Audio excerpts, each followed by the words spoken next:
Joint omelette वाले की सफलता। किशनपुर गांव में श्यामू नाम का एक आदमी अपनी पत्नी रेखा के साथ रहता था। श्यामू का खेत था।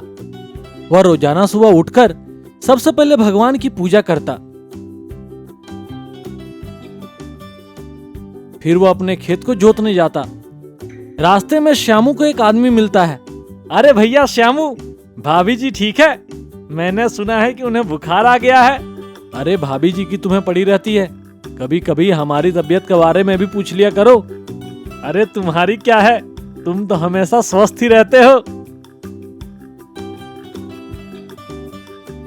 श्यामू खेत पर जाकर दोपहर तक हल जोतता और फिर उसकी पत्नी खाना लेकर आती। पीको फॉल करा लाओ और ब्लाउज भी सिलवा लाओ। अरे खाना तो खा लेने दो, इतने कपड़े पड़े हैं तुम्हारे पास, और कितने कपड़े सिलवाओगी? मात्र 22 साड़ियाँ हैं, उनमें से किसी का रंग अच्छा नहीं है तो कोई फट चुकी है। इस साल श्यामू की बहुत अच्छी फसल लगी थी, लेकिन एक दिन तूफान आया और ओले पड़े और सारी फसल बेकार हो गई। श्यामू निराश होकर अपने घर लौटा। आ गए, आज मुर्गा और बकरा मिक्स करके बनाया है। हमारी सारी फसल खराब हो गई। श्यामू और उसकी पत्नी रोते हुए प्रधान के घर जाकर सारी समस्या बताते हैं। मेरे पास कुछ मुर्गियां हैं, तुम उन्हें ले जाओ और गांव में आमलेट की एक दुकान खोल लो। वैसे भी गांव में आमलेट की कोई दुकान नहीं है, गांव वाले आमलेट खाना बहुत पसंद करते हैं। श्यामू और उसकी पत्नी मुर्गियां अपने घर ले आते हैं। मुर्गियां रोजाना 2 दर्जन अंडे दिया करती थी। श्यामू अंडे को लेकर अपनी दुकान पर जाता है और आमलेट बनाकर बेचा करता। धीरे धीरे श्यामू का आमलेट बहुत मशहूर हो गया। आस पड़ोस के गांव के लोग भी श्यामू की आमलेट का स्वाद चखने आया करते थे। वाह भैया श्यामू, आमलेट खाकर मजा आ गया। ये अंडा हेमा मालिनी का है। हेमा मालिनी का? जिस मुर्गी ने अंडा दिया है उसका नाम मैंने हेमा मालिनी रखा है। अच्छा।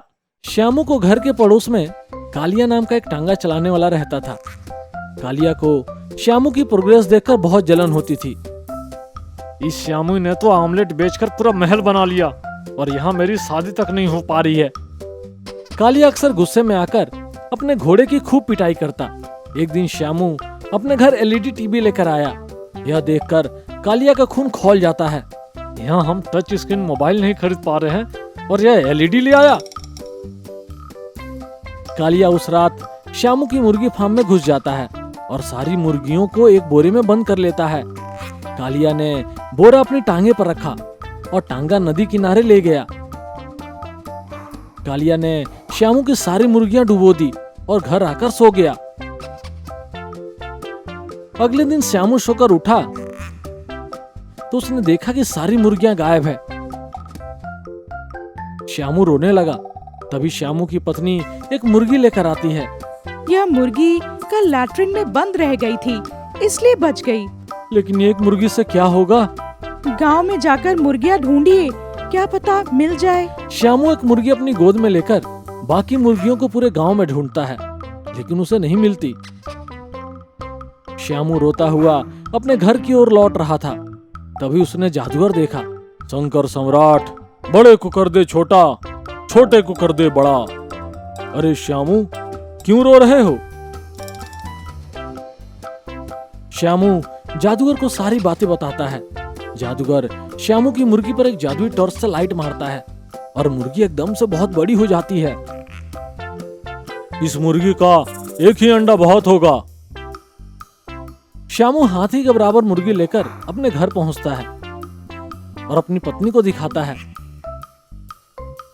फिर वह मुर्गी पर ही बैठकर अपनी दुकान पर पहुंचता है। मुर्गी एक बहुत बड़ा अंडा देती है। श्यामू अंडे से एक जॉइंट आमलेट बनाता है। जॉइंट आमलेट से कम 100 लोग आमलेट खाते हैं, तो भी आमलेट बच जाता है। यह तो बहुत बड़ा है, केवल मेरे अकेले दुकान के ग्राहक इसे खत्म नहीं कर पाएंगे। श्यामू थोड़े से पैसे उधार लेकर एक और दुकान खोलता है और उस पर एक लड़के को रख देता है। अब श्यामू को 2 दुकानों से कमाई शुरू हो जाती है। अगर मैं पूरे जिले में अपनी दुकान खोल दूं तो शायद मेरी कमाई 4 गुनी हो जाए। श्यामू बैंक से लोन लेकर पूरे जिले में अपनी दुकान खोलता है। वह जॉइंट मुर्गी के जॉइंट ऑमलेट से ऑमलेट बनाकर अपनी सभी दुकानों पर सप्लाई करता है। इस तरह श्यामू अपने गांव का सबसे अमीर आदमी बन गया। एक दिन फिर कालिया जल उठा। जॉइंट मुर्गी का जॉइंट ऑमलेट, इस जॉइंट मुर्गी का गला ना घोटा तो मेरा नाम भी कालिया नहीं। कालिया रात में जॉइंट मुर्गी के घर में घुस जाता है और मुर्गी के ऊपर चढ़कर एक रस्सी से मुर्गी का गला घोटने की कोशिश करता है। मुर्गी कालिया को अपने ऊपर से गिरा देती है और अपनी चोंच से कालिया पर हमला कर देती है। मम्मी, अरे बचाओ बचाओ, अरे बचाओ रे मम्मी। श्याम और उसकी पत्नी जाग जाते हैं। गांव के कुछ लोग भी आ जाते हैं और सबको पता लग जाता है कि कालिया श्यामू के घर चोरी करने घुसा था। लोग कालिया को पुलिस के हवाले कर देते हैं। दोस्तों, अगर आपको ये कहानी अच्छी लगी तो हमारे इस चैनल को जरूर सब्सक्राइब करें। ये कहानी है नंदनपुर में रहने वाले 2 लोगों की, रमेश और सुरेश। दोनों एक दूसरे के कट्टर दुश्मन, छोटी छोटी बातों के लिए कुत्ते बिल्लियों की तरह लड़ते रहते थे। गांव वाले भी इन दिनों की लड़ाई को खत्म करवाने के बजाय दोनों की लड़ाई का मजा लेते थे। उसी गांव में एक मोहन नाम का आदमी भी रहता है। एक नंबर का बदमाश लड़का था। लोगों की लड़ाई करवाकर अपना फायदा निकालता था। एक दिन रमेश और सुरेश किसी बात पर लड़ रहे थे। क्यों रे, तू अपने आप को बहुत होशियार समझता है? हाँ समझता हूँ, तो तुझे क्या? कल मैंने एक कपड़ा खरीद के लाया, तूने हूबहू मेरे जैसा ही कपड़ा खरीद लिया। हाँ तो मेरा पैसा, मैं कुछ भी कर सकता हूँ। तू मुझे कॉपी क्यों करता है? खुद का दिमाग नहीं चला सकता? मेरा पैसा, मेरी मर्जी, मैं किसी में खर्चा करूँ। वैसे भी मैं कुछ भी खाऊं, कुछ भी पहनूं, तू बोलने वाला कौन होता है रे? दोनों के दोनों बेमतलब का लड़ रहे थे। तभी वहाँ पर इन लोगों की लड़ाई को देखकर मोहन वहाँ पहुँच जाता है। अरे यार, तुम लोग क्यों लड़ाई करते हो? छोड़ो सुरेश भाई, रमेश भाई। ऐसा करके मोहन दोनों को समझाने लगता है। दोनों मोहन की बात सुनते भी थे, क्योंकि वो सबको अपनी चिकनी चुपड़ी बातों से फंसा लेता था। इसके बाद से वहाँ से चले जाता है। मोहन सुरेश के साथ चला जाता है। अरे भाई सुरेश, तुम कहाँ उस मूर्ख रमेश की बातों में लगते हो? वो तो है ही मूर्ख, हमेशा तुम्हारी कॉपी करते रहता है, जलता है तुमसे। छोड़ ना यार। अगले दिन मोहन रमेश से मिलता है। अरे मोहन भाई, क्या हाल चाल है? सब ठीक ठाक है भाई, तुम बताओ। अरे वो सुरेश तुम्हारी बहुत बुराई कर रहा था, बोल रहा था साले के पास काम धाम नहीं और हीरो बना फिरता है। क्या? और क्या बोल रहा था वो? बोल रहा था कि रमेश को ना तो कपड़े पहनने का सेंस है, ना तो चलने का सेंस है, हमेशा मेरी कॉपी करते रहता है। ऐसा कहा उसने? हाँ भाई, और तुम्हें तो मूर्ख और क्या क्या बोल रहा था। मेरा तो दिमाग खराब हो रहा था सुन सुन के। मेरा तो मन हो रहा था कि उसको एक थप्पड़ जड़ दूं, लेकिन अच्छे घर का हूँ, इस कारण मैं चुप रह गया। ऐसा? देखता हूँ मैं उसको। ऐसा कहकर रमेश गुस्से से वहाँ से जाने लगता है। अरे भाई छोड़ो ना उस मूर्ख की बातें, तुम काहे अपना दिमाग गर्म कर रहे हो? चल रहो। कुछ दिन बाद रमेश के पिताजी, अरे रमेश, कितना उम्र हो गया है? कुछ काम धाम करने का सोचा है कि नहीं, कि दिन भर निठल्लों की तरह घूमते रहोगे गांव में? पापा, इतना सारा पढ़ाई तो कर ही लिया हूँ, कोई ढंग का काम ही नहीं मिल रहा है, तो क्या करूँ बताओ? कल मुझे बहुत सारा पैसा मिलने वाला है, मैं सोच रहा था कि तुम्हारे लिए एक जेसीबी खरीद के ले आऊं। हाँ पिताजी, मैं भी सोच रहा था कि जेसीबी ले लेते हैं, क्योंकि आजकल उसका डिमांड दिन ब दिन बढ़ते जा रहा है। रमेश और उसके पापा जेसीबी खरीदने के लिए आते हैं और घर की तरफ जा रहे होते हैं, तो रास्ते में सुरेश और मोहन उसको देख लेते हैं। रमेश सुरेश को देखकर मुस्कुराते हुए वहाँ से निकलता है। देखा सुरेश भाई, कैसे हमको चिढ़ा रहा है?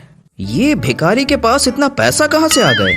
भाई लेकिन जेसीबी की खुदाई में बहुत पैसा है, देखना दिन ब दिन वो पैसा कैसे छापता है। मैं भी पापा को बोलकर जेसीबी खरीद कर लाता हूँ, फिर सस्ते रेट में काम करेंगे। ये हुई ना बात, सही कहा सुरेश भाई। दोनों अपने अपने घर चले जाते हैं और दूसरे दिन ही सुरेश भी जेसीबी खरीद कर ले आता है। रमेश और सुरेश दोनों अपना अपना जेसीबी लेकर गांव के चौराहे में खड़े होते हैं। रमेश सोचता है ये साला सुरेश मेरा कॉपी करके जेसीबी खरीद लिया। मैं सोचा था कि अकेला हूँ तो अच्छी कमाई होगी, इसके आने से कंपटीशन बढ़ जाएगा। अपने आप को बहुत बड़ा तोपचंद समझ रहा था ना। अब देखता हूँ बेटा तू कैसे कमाई करता है। कुछ ही देर बाद एक पति पत्नी जेसीबी का बुकिंग करने के लिए आते हैं। पहले रमेश के पास गए। भाई घर बनाना है, उसकी खुदाई करवाना है, कितना है आपका चार्जेस? भैया 1500 घंटे में चलूंगा। अच्छा ठीक है चलो फिर। तभी सुरेश वहाँ से जोर से आवाज देता है, भैया मैं 1300 में चलूंगा। अरे वाह, वह तो 1300 में चल रहा है, चलो उसके पास। फिर वो उसके पास जाने लगते हैं। भैया मैं 1000 में चलूंगा, ऐसा रमेश बोला। भैया मैं 500 में चलूंगा।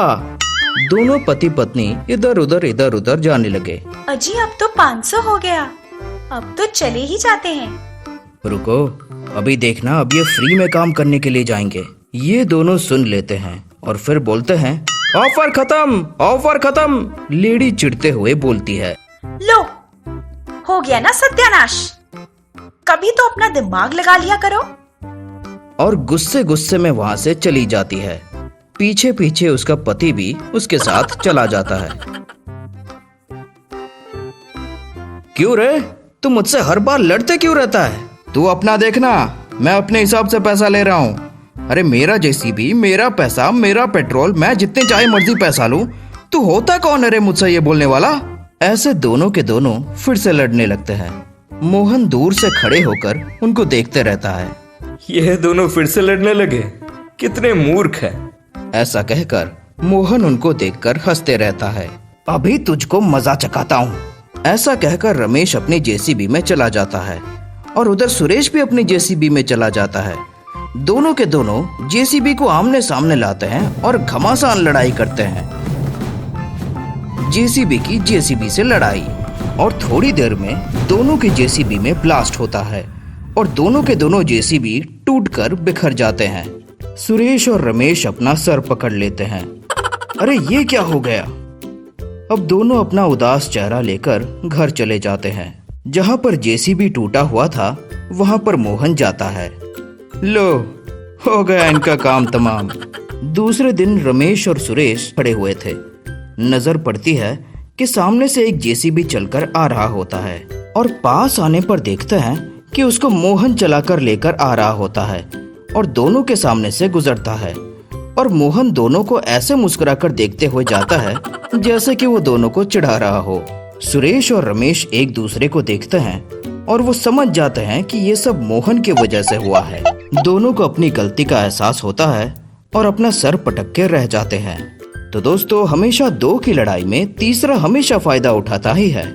आज के दौर पर मोहन जैसे लोगों से बचकर रहना चाहिए जो अपने फायदे के लिए किसी को भी बर्बाद कर सकते हैं।